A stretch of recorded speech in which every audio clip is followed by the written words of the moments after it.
Welcome to our fourth PowerPoint module for the semester. This week we're going to be talking about political inequality. And by political inequality, we mean inequalities in power and representation and the implications of those power differentials when it comes to income inequality, health inequality, and so on. So we're focusing on political inequality, and we're going to discuss Mills, the power elite, in order to do that, and also talk about some more recent examples. Our objectives are to introduce the power elite, so this is Mill's term, and consider connections to political inequality, discuss examples of the power elite, and then connect all of this to policy. I expect that this module will take about an hour. If I am way off with these estimates, way above or way below, please do let me know. But based on my own estimation, I think it takes about an hour to do these. Here are your deliverables for the week. As always, you have your reading question due Monday night, your PowerPoint module due Tuesday night, and you do have an assignment due this Friday.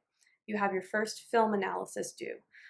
There is a link on Inquire to submit Film Analysis 1. Okay, so that's due on Friday by 11:59 p.m. If you have questions about the film analysis, please visit my office hours or send me an email to set up an appointment outside of my office hours. I also want to make sure that everybody is aware of our plan for this week. I know that in class we talked about possibly starting some face-to-face instruction for those who wanted it. We talked about starting that this week, but because those who are getting tested, those who are just moving on campus this weekend and getting tested for COVID probably won't have their results back by this Wednesday, I do want to push that by a week. So we are going to continue to meet only on Zoom this week. We're going to use the usual groups, Group A and Group B, and meet on Zoom. I plan to start with the face-to-face class for those who want it the week after, so the week of September 21st. I will check with you to make sure that I have your preferences right in class or on Zoom in class this week. But just to reiterate, we are continuing with our Zoom sessions this coming week. We'll start with an in-class session for those who want it the week after. Your opening question for this week actually does include a video, but I'm still calling it an opening question. I want you to watch this 1 minute long clip. It's from Inside Job documentary that came out a few years ago. Link is on Inquire. And then I want you to answer this question. What does he mean? There's a guy in the video clip who says this. What does he mean when he says it's a Wall Street government? You might be able to, come up with a guess of what he means without even looking at the clip. But pause now, watch that clip, answer this opening question, and then return here for the rest of the module. Let's talk briefly about the power elite, and we'll talk about this in more detail during our Zoom sessions. At the core of Mill's argument in the power elite is that there are these three different dimensions or institutions in our society in which the majority of power is held. He argues that power is concentrated within and across these institutions. And the three that he lays out are the economy, and this is a quote from the Mill's reading, giant corporations hold the keys to economic decisions. He also talks about the political order, and this is a centralized government that is making decisions and ultimately in power over the people. And then finally, the military order, and he says this is the largest government entity. It is the most funded of our different government resources, so to speak, and the military therefore makes up the third prong of this power elite. And he says it's actually especially problematic to have this power elite when power is concentrated across institutions. So, in other words, one institution is influencing the functioning of another, or power is concentrated across a couple of institutions. We'll see a few examples of this in the next slide. So what are some examples of the power elite in action, specifically when we see power being concentrated across two different institutions in order to make decisions for the people, right? We see this with campaign finance. Who are the big donors for political campaigns? Well, typically those who are wealthy. Of course, there are grassroots campaigns, there are people who donate small sums of money to campaigns, and that is huge. I mean, I think that that is one of the primary ways in which campaigns are funded. But we also see these donors who are contributing millions of dollars to campaigns. We see this with the presidential campaign. And so essentially, they are paying um, for campaigns in order to get the person who they want to get elected. We'll talk more about that in class.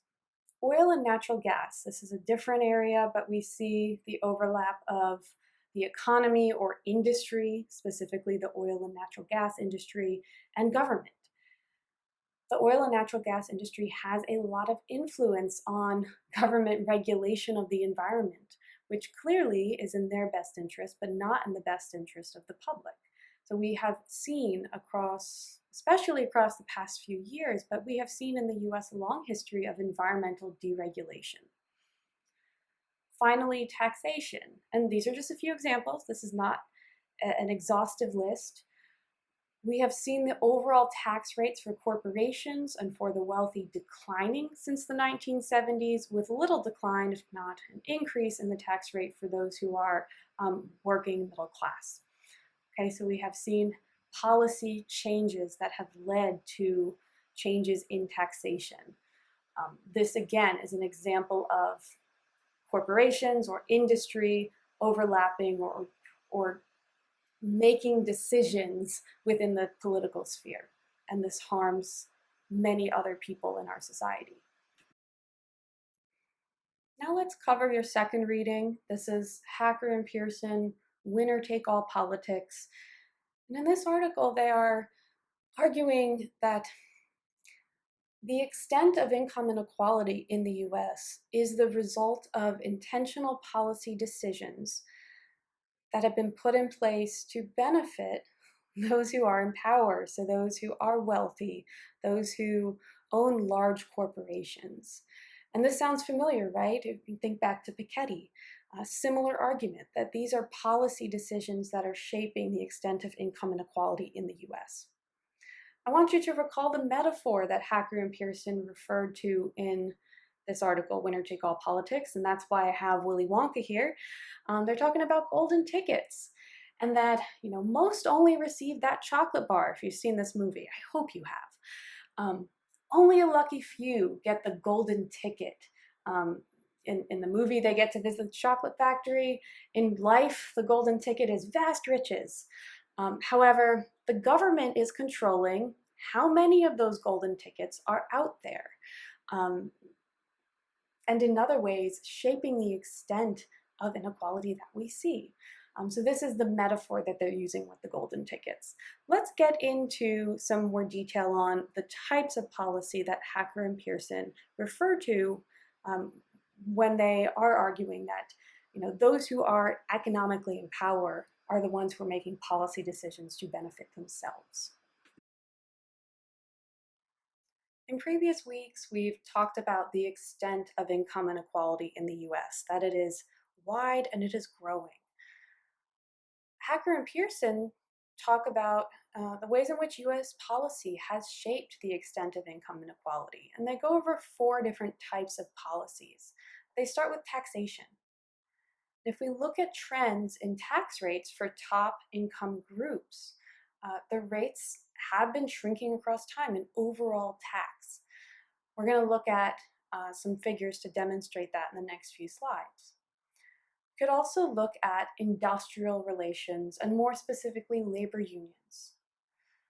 So compared to other countries, the US has not implemented policies to protect US labor unions. We can compare ourselves to Canada, where labor unions are strong and thriving. But in the US, we have seen the decline of labor unions, and these are important for, you know, working class and middle class workers who through labor unions are able to band together in order to demand higher wages, safer working conditions, and so on. We could also look at corporate governance and executive compensation.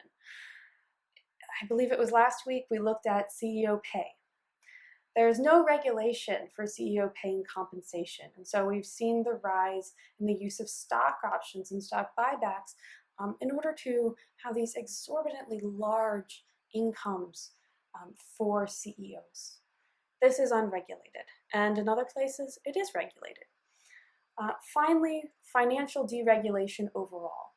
So laws shape, for example, what banks can do, interest rate caps for loans, regulation of other lending practices, and over the past few decades, I'd say past 5 or so decades in the US, we have seen the deregulation of the financial sector. For example, a deregulated mortgage loan market is what led to the Great Recession a decade ago. Right? So we've seen an increase in deregulation here as well. So these are just 4 different domains or types of policies that we might consider in looking at why we have gotten to the point that we're currently at with income inequality. It's important to also note that these policies or these policy areas have changed across time in ways that benefit those who are wealthy or those who are large business owners. I told you we were going to look at a few figures to show tax rates and taxation and how this has changed over time. I hope this isn't too blurry on YouTube. I know that it is a little bit blurry just in looking at it here for me. But here we're comparing tax rates by income across time. And so the figure on the left is showing tax rates in 2004, and the figure on the right, B, is showing tax rates in 1960. And it's broken down into different types of tax. So individual tax, payroll tax, corporate tax, estate tax. And if we look at patterns, we can see that in 1960, for example, those who are at the top 1% to top, 0.01%, you can look across the x-axis to see the different income percentiles that we're looking at. So those at the very, very top, we're paying a pretty good chunk of tax. All right, and these are at the very, very top. We're talking millionaires, multimillionaires. We see that estate tax is higher and corporate tax is higher.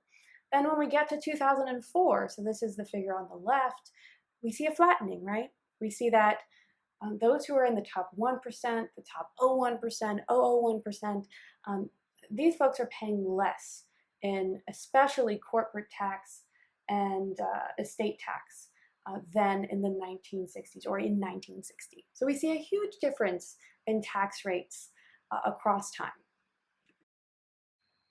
What if we compare ourselves to a couple of other countries? So this is just looking at the US, France, and the UK.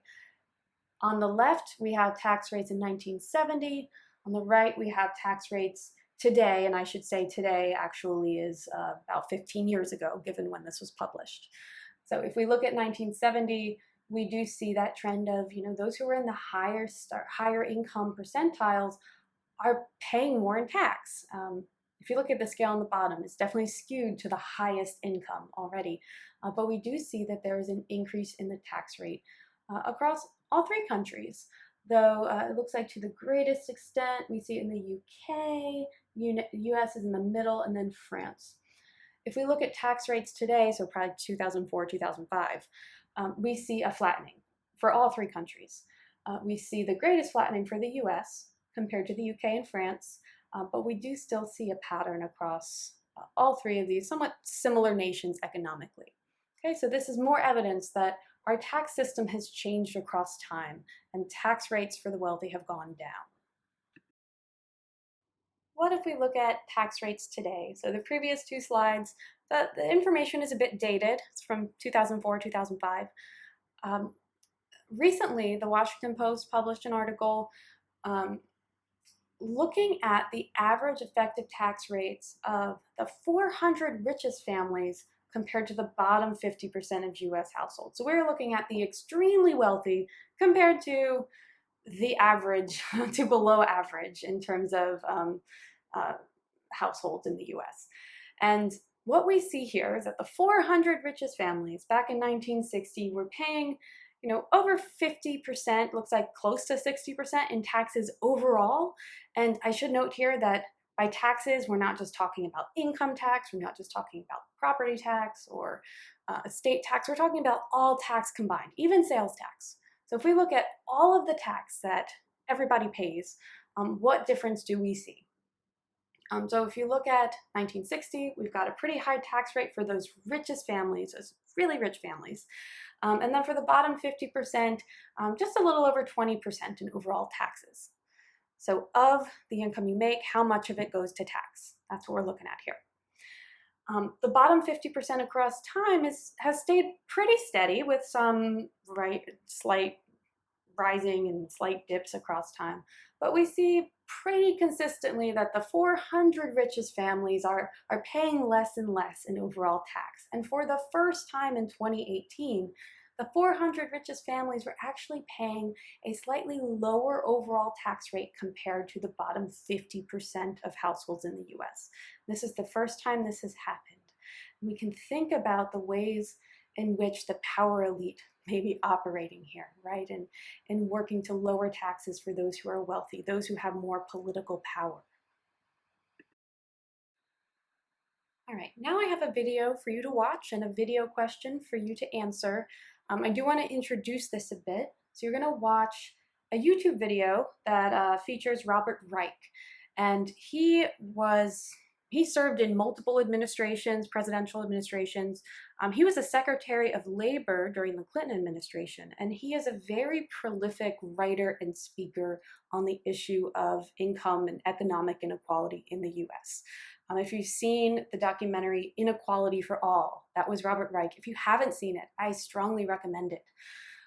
So what I want you to do is watch this video. It's called Everything You Need to Know About the New Economy. It's very much a tutorial. And then answer this video question. Reflect on the ways in which Reich's assessment of the new economy relates to the readings for this week. Okay? So it's pretty broad. Just reflect on the connection between what Reich is saying and what you read for this week. So you can pause now, watch a video, answer that question, and come back here.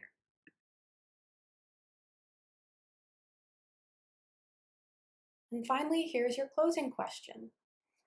Do you think Mill's description of the power elite still holds true today?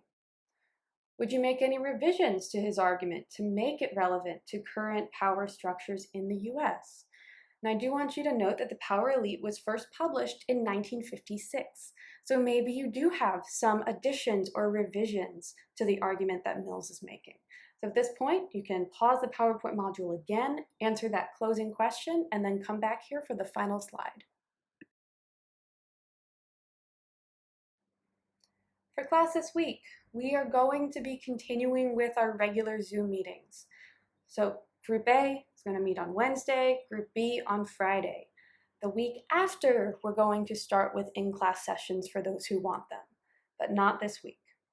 We'll dive more deeply into Mill's The Power Elite. We're going to consider the relevance for today, in part based on your responses to the closing question. I want you to come prepared to discuss as usual. All right, so I will see you on Zoom.